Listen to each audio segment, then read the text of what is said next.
Assalamualaikum warahmatullahi wabarakatuh. Selamat pagi anak-anak. Bagaimana kabar kalian hari ini? Alhamdulillah, luar biasa. Allahu Akbar. Yes. Alhamdulillahirabbil alamin. Ibu berharap kalian tetap semangat ya. Nah, semoga kita semua selalu dalam lindungan Allah Subhanahu wa taala dan diberi kesehatan.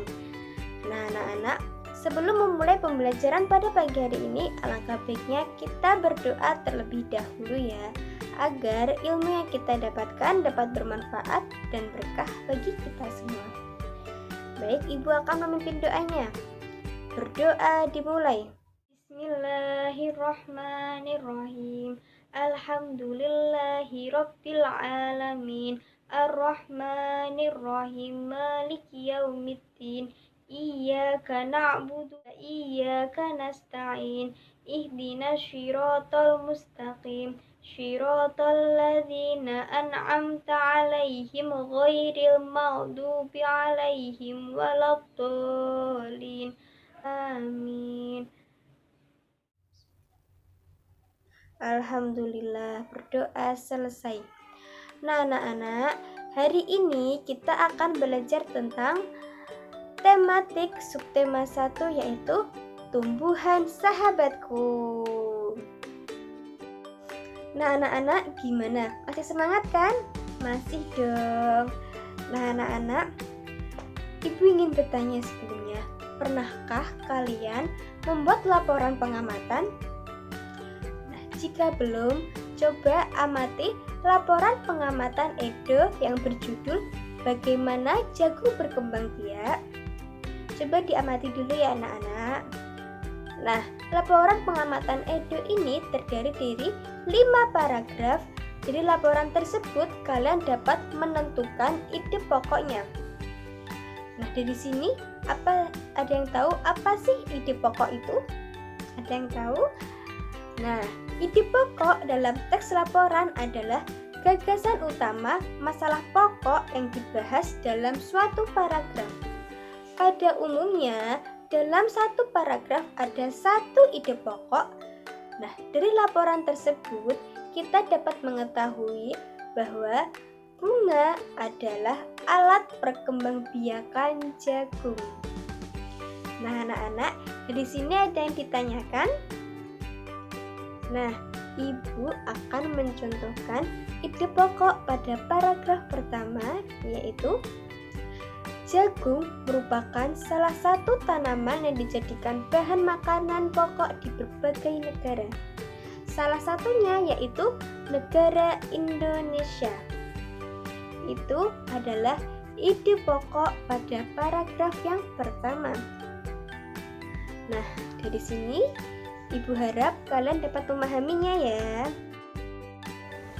Indonesia dan Malaysia hidup berdampingan. Meskipun berbeda negara, namun keduanya memiliki persamaan dalam kehidupan sosial dan budayanya loh anak-anak. Masih banyak negara lainnya yang memiliki kesamaan.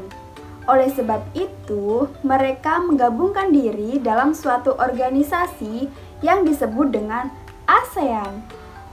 Ada yang sudah tahu apa itu ASEAN? Iya benar, ASEAN adalah persatuan negara-negara se-Asia Tenggara.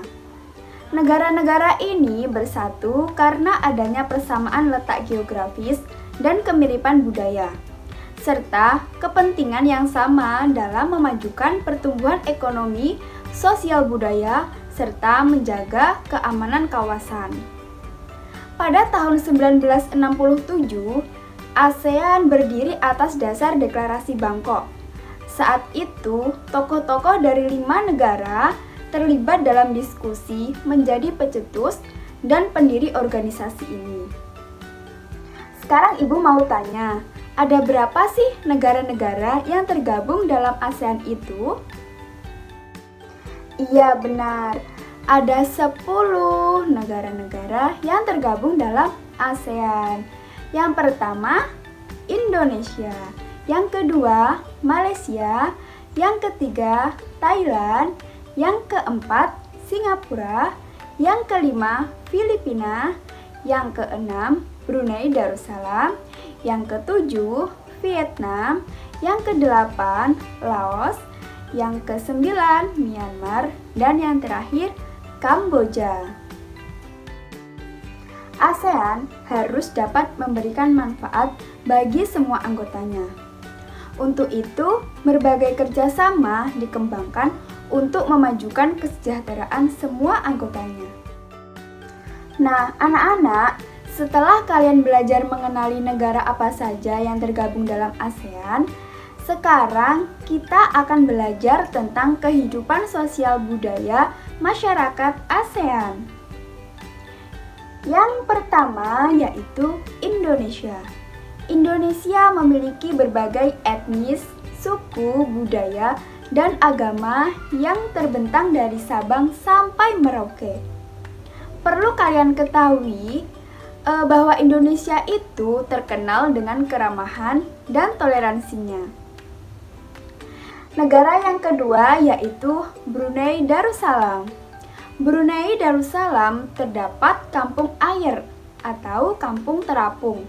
Mayoritas penduduknya merupakan orang Melayu. Secara tradisional, orang Brunei Darussalam tidak berjabat tangan dengan lawan jenis.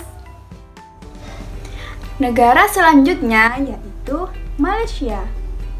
Negara Malaysia memiliki patung dewa yang disebut dengan Dewa Marungga yang berukuran 42,7 meter yang terletak di Batu Caves. Selain itu, Malaysia juga memiliki kota yang bernama Georgetown. Kota Georgetown tercatat dalam UNESCO World Heritage sebagai kota yang memiliki berbagai jenis budaya. Negara selanjutnya yaitu Filipina. Budaya Filipina merupakan perpaduan antara budaya Barat dan budaya Timur. Di negara ini, bahasa Filipina merupakan bahasa nasional dan bahasa Inggris sebagai bahasa pengantar. Tarian tradisional di Filipina yaitu tarian tinikling. Negara selanjutnya yaitu Kamboja. Di negara Kamboja memiliki banyak candi. Pada tembok candi terukir dewa-dewa pada agama Hindu dan Buddha.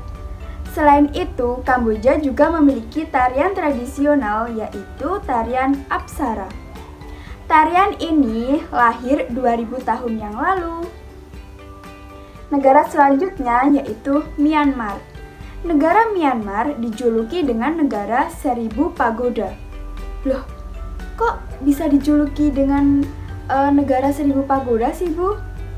Iya, hal tersebut dikarenakan karena di Myanmar terdapat banyak sekali kuil-kuil suci Buddha.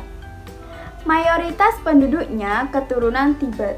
Bahasa yang digunakan adalah bahasa Burma. Negara selanjutnya yaitu Vietnam. Di Vietnam memiliki permainan tradisional yaitu permainan jangkrik dengan mata tertutup. Permainan ini adalah permainan yang dimainkan dengan membuat lingkaran, kemudian satu orang berada di tengahnya. Satu orang tersebut harus ditutup matanya, kemudian harus menangkap satu orang teman. Setelah menangkap satu orang teman, ia harus menebak siapa teman yang ditangkapnya. Selain permainan tadi, di Vietnam juga ditemui tarian yang disebut tarian caping. Negara selanjutnya yaitu Laos. Negara Laos ditemukan oleh Ai Lau, yaitu orang yang terkenal akan kesederhanaan dan kesabaran. Di Laos terdapat olahraga tradisional yaitu Katau. Olahraga Katau itu sama dengan olahraga voli ya anak-anak. Negara selanjutnya yaitu Singapura. Singapura memiliki patung yang menjadi ciri khas negara tersebut. Ada yang tahu patung apa?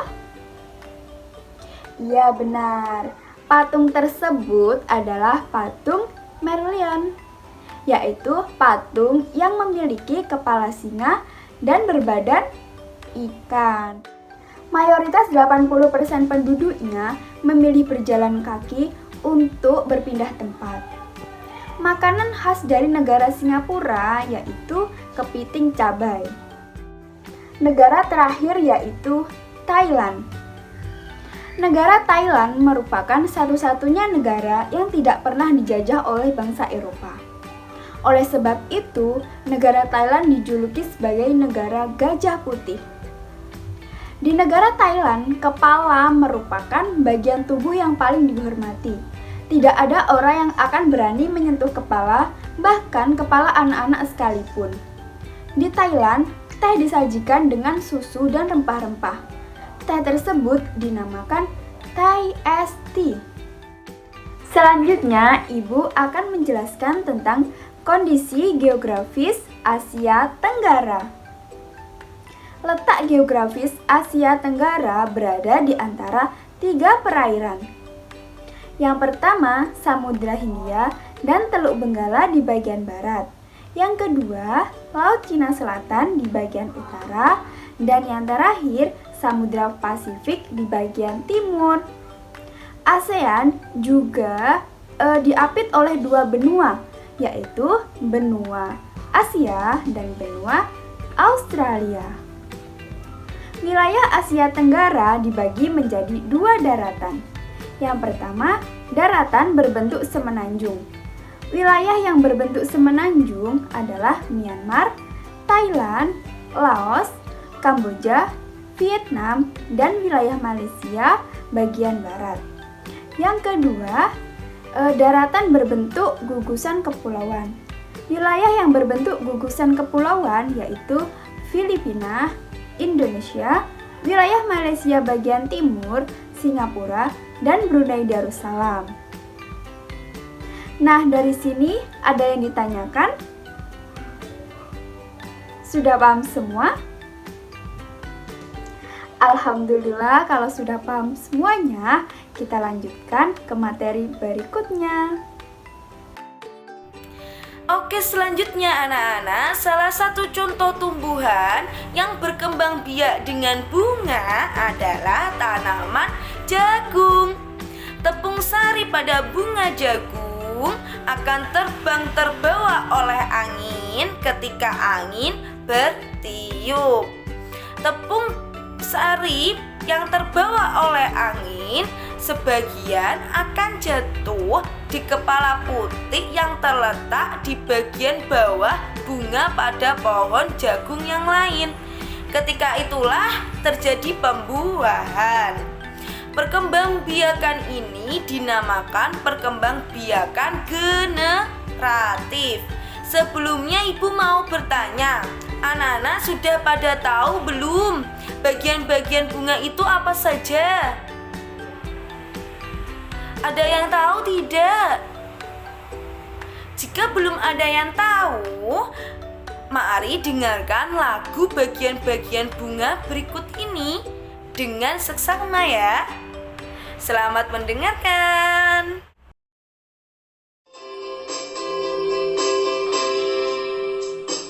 Ada 10 bagian bunga, kepala sari dan benang sari, kepala putih dan tangkai putih, mahkota bunga indah sekali. Tangkai bunga, dasar bunga, bakal biji, kelopak bunga. Ayo kita bersama mempelajari bagian bunga.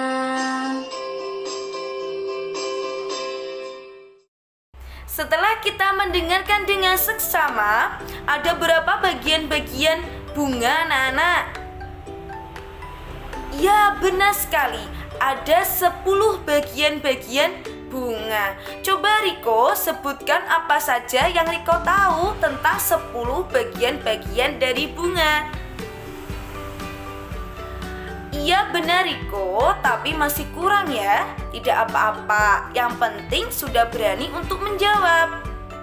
Tadi Riko mengatakan ada kepala sari, tangkai sari, kepala putih, mahkota. Ibu lanjutkan setelahnya ya. Ada benang sari, tangkai putih, kelopak bunga, bakal biji, dasar bunga, dan juga tangkai bunga. Dari sini sudah paham atau belum?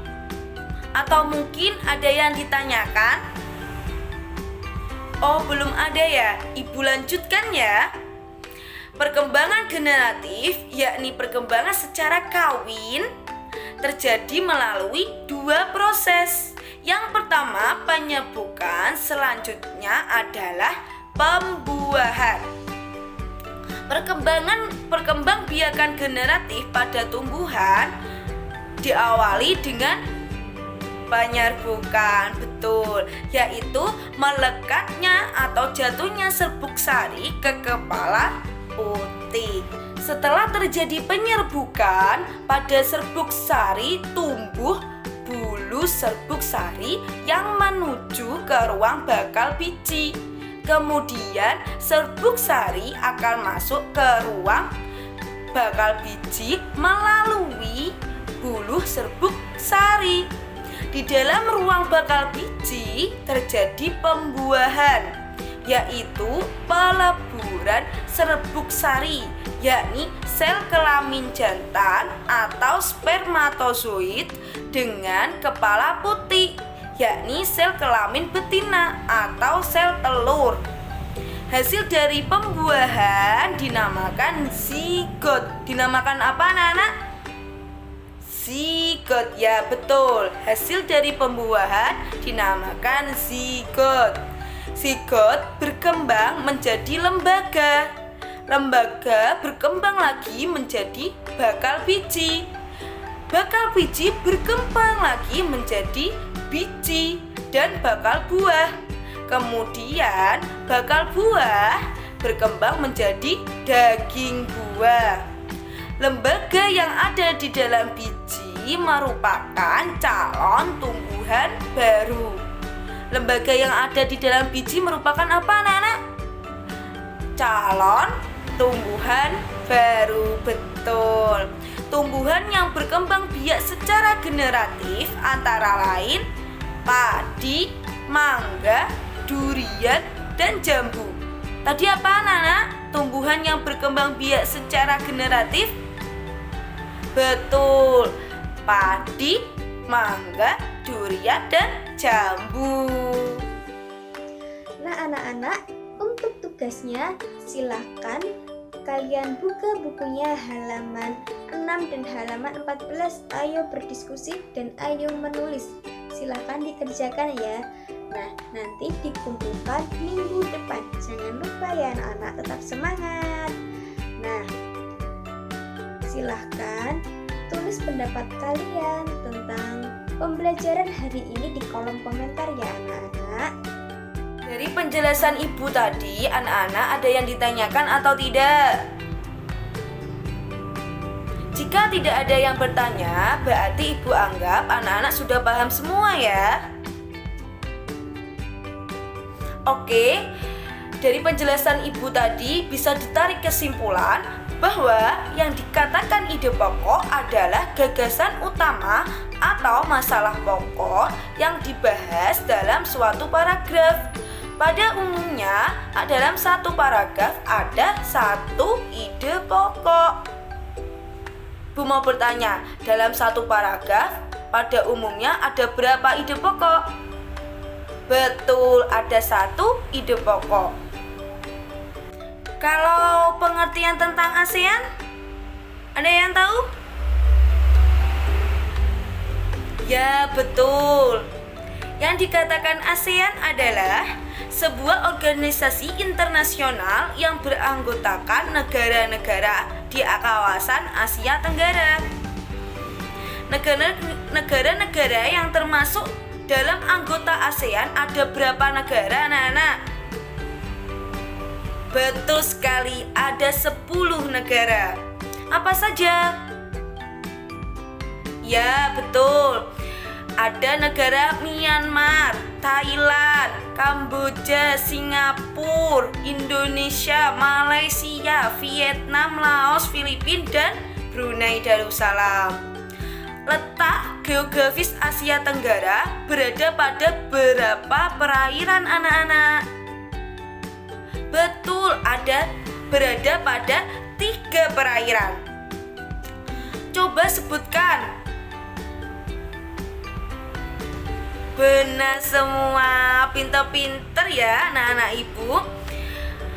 Letak geografis Asia Tenggara berada di antara 3 perairan, yaitu yang pertama Samudra Hindia dan Teluk Benggala di bagian baratnya. Yang kedua, Laut Cina Selatan di utara, dan yang terakhir Samudra Pasifik di timur. Selanjutnya ibu mau bertanya, hasil dari pembuahan dinamakan apa anak-anak? Ya, benar sekali, dinamakan zigot. Kalau bagian-bagian bunga ada berapa anak-anak? Ya, benar. Bagian-bagian dari bunga ada 10 bagian. Apa saja bagian-bagian dari bunga? Siapa yang tahu? Oh iya, Mas Dimas. Berapa bagian-bagian dari bunga? Coba sebutkan. Ya, benar. Beri tepuk tangan untuk Mas Dimas yang telah memberikan jawaban yang benar. Oke, benar, ada 10 bagian bunga. Yaitu ada mahkota bunga, kepala sari, tangkai sari, kepala putih, benang sari, tangkai sari, kelopak bunga, bakal biji, dasar bunga, dan juga tangkai bunga. Ada yang masih bingung atau tidak? Ada yang ditanyakan atau tidak anak-anak? Sudah tidak ada yang ditanyakan? Sudah paham ya berarti? Oke. Sebelum ibu mengakhiri perjumpaan di pagi hari ini, sebaiknya kita berdoa terlebih dahulu agar pembelajaran yang sudah kita terima, ilmu yang sudah kita terima bisa bermanfaat bagi kita dan orang lain. Allahumma amin. Berdoa mulai. Bismillahirrahmanirrahim. Robbis sodri wa yassirli amri wahlul 'uqdatam min lisani yafqahu qawli. Amin ya rabbal alamin. Bismillahirrahmanirrahim. Robbis sodri wa yassirli amri wahlul 'uqdatam min lisani yafqahu qawli. Amin ya rabbal alamin. Bismillahirrahmanirrahim. Wal asri innal insana lafi khusrin illal ladina amanu wa amilus solihati wa tawasau bil haqqi wa tawasau bis sabr. Rabbana atina fid dunya hasanah wa fil akhirati hasanah wa qina adzabannar. Amin ya rabbal alamin. Akhir kata, wabillahi taufik wal hidayah wal inayah. Wassalamualaikum warahmatullahi wabarakatuh.